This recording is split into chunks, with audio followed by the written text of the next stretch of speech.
In today's video, I want to teach you the easiest method to calculate your calorie needs, whether you want to maintain your body weight or lose weight.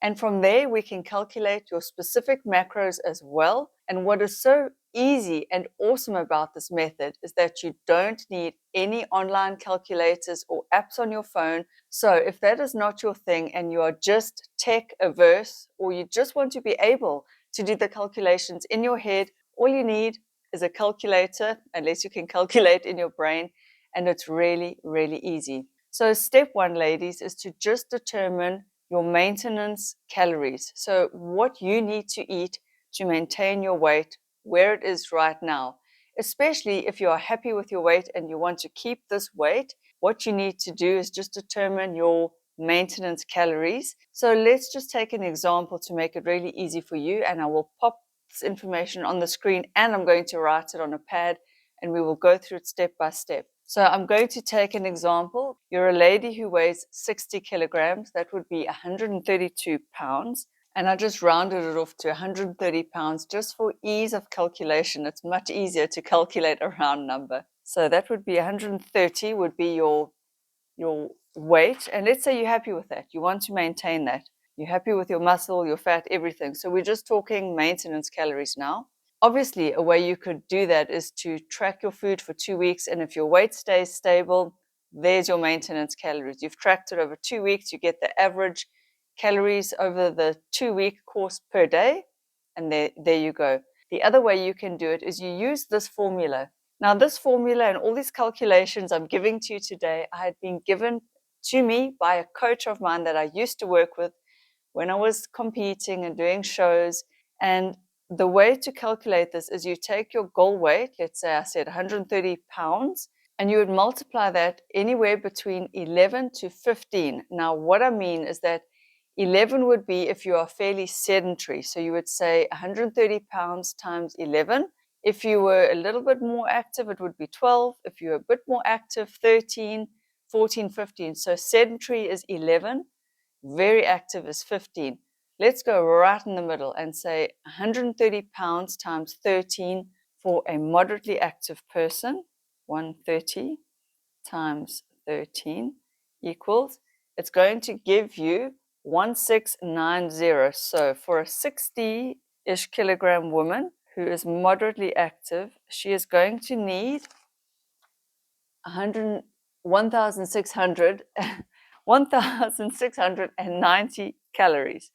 So that would be her maintenance calories. Being fairly active, she moves around, she's on her feet, she's not a couch potato, but she's not like an all-out endurance athlete training all day long, which would be, you would times it by 15.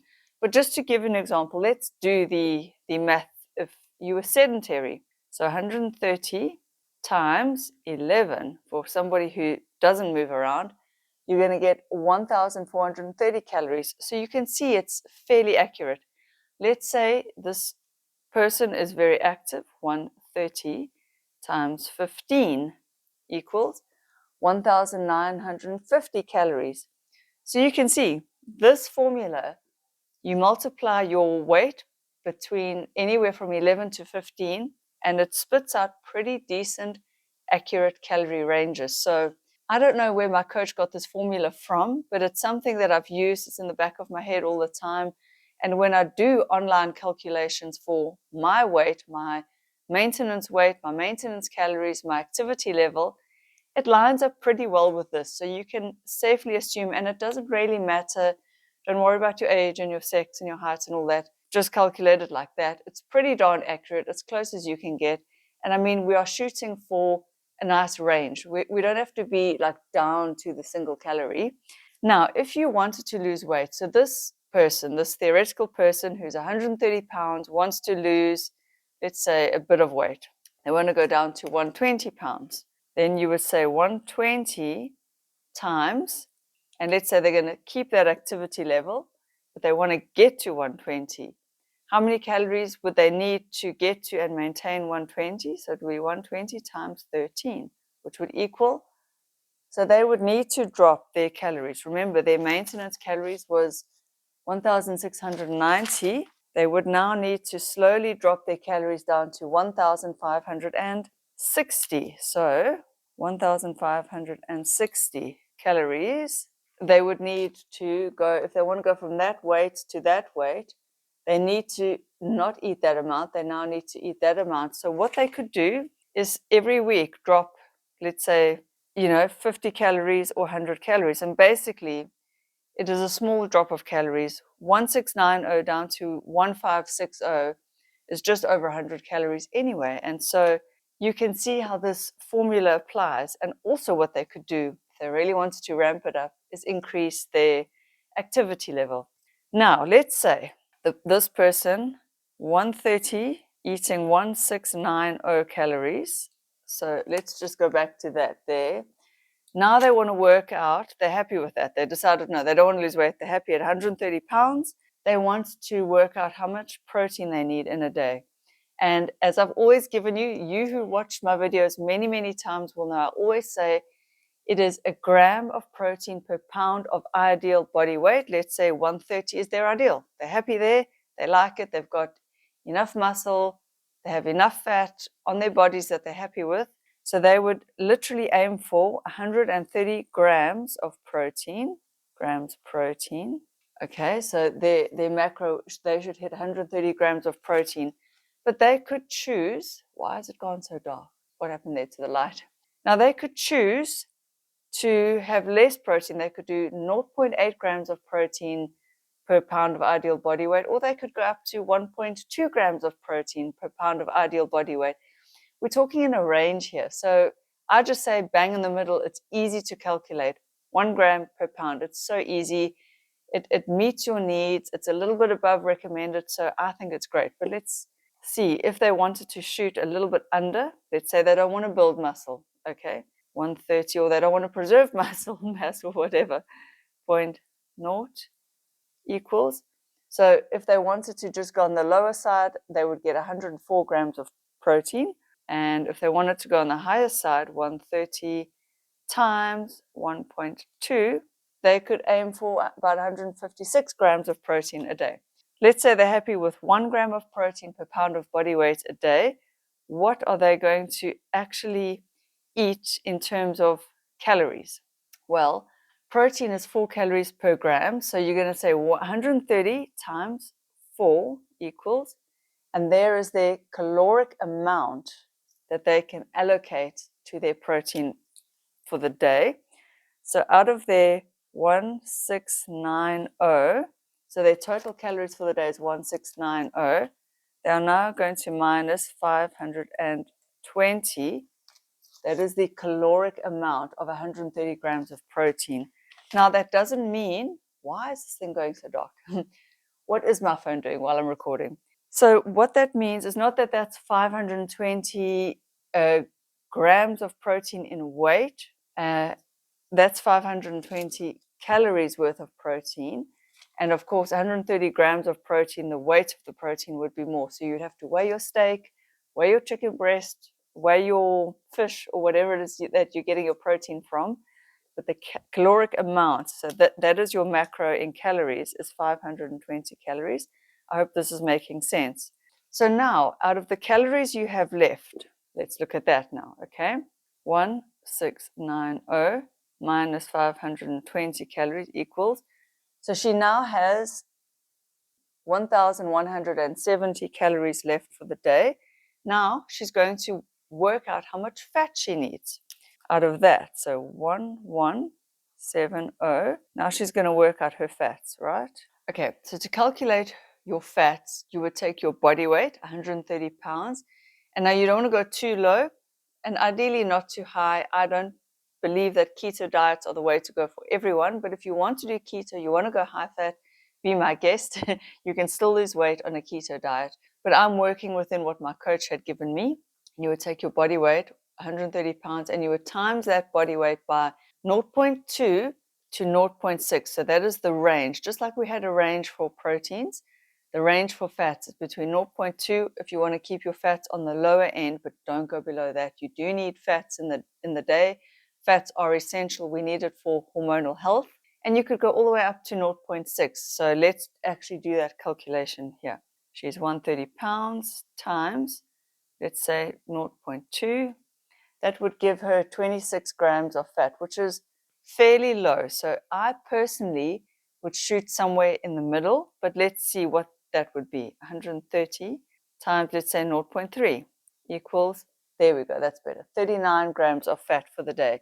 So let's say she's happy with that. She wants 39 grams of fat in the day.